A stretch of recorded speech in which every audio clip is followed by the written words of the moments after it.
nós estamos vivendo, como você mesmo disse, não é uma realidade que nos traga a esperança, né?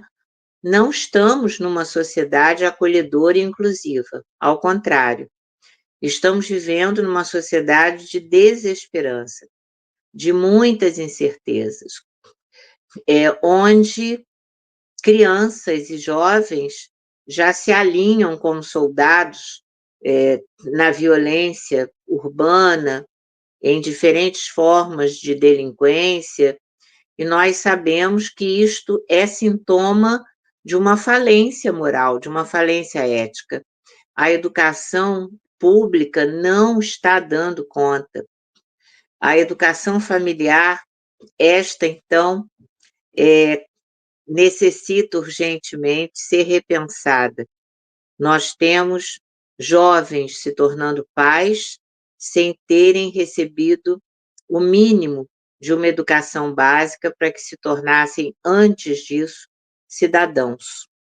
E o que urge para essa sociedade é um futuro inclusivo, um futuro de esperança. Mas esse trabalho é um trabalho que exige a presença de diferentes atores. Nós precisamos efetivamente da participação dos governos, das organizações não governamentais, de todo o empresariado, das escolas e universidades, dos sindicatos. Não há como nós tirarmos nenhum desses atores desse momento emergencial. O planeta está agonizando, estamos vivendo, agora não é mais uma promessa, não é mais uma ameaça, agora é uma realidade.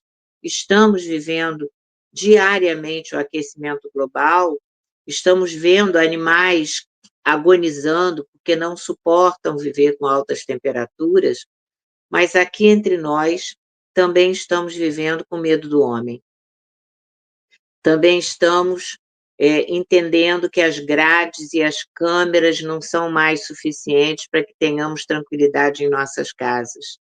Não podemos mais conviver com políticos que fazem promessas e que, quando damos um passo à direita ou à esquerda, vamos descobrir que a ficha criminal deles é tão grande quanto a de delinquentes que estão no mundo do crime. Não podemos mais ter uma escola que se esquiva do direito e da obrigação moral de educar para a ética e para o exercício da cidadania.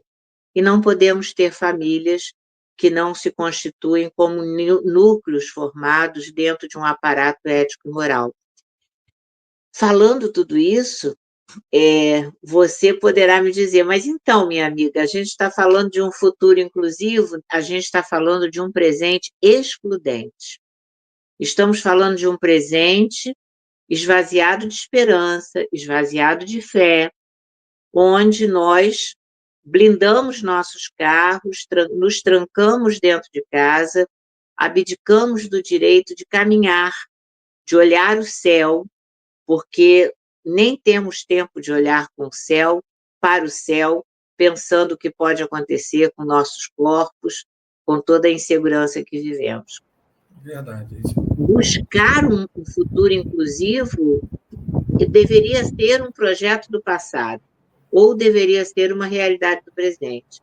E o que nós sabemos hoje é que não estamos atuando para que isso aconteça.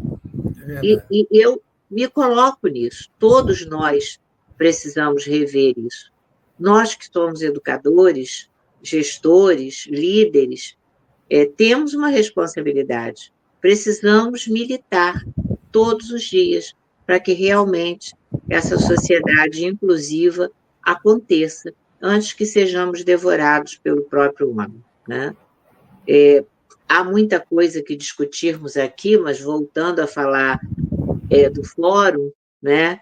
Por lá tivemos, do fórum social, por lá tivemos discussões que versavam basicamente sobre as urgências humanas que são combater a fome, a desigualdade, elevar, de uma certa forma, a autonomia financeira, para que as pessoas possam voltar a ter a capacidade de cuidar de suas próprias vidas e cuidar de seus familiares, e deixarem de ser, como somos, em grande maioria na população brasileira, dependentes crônicos de esmolas sociais e de esmolas políticas.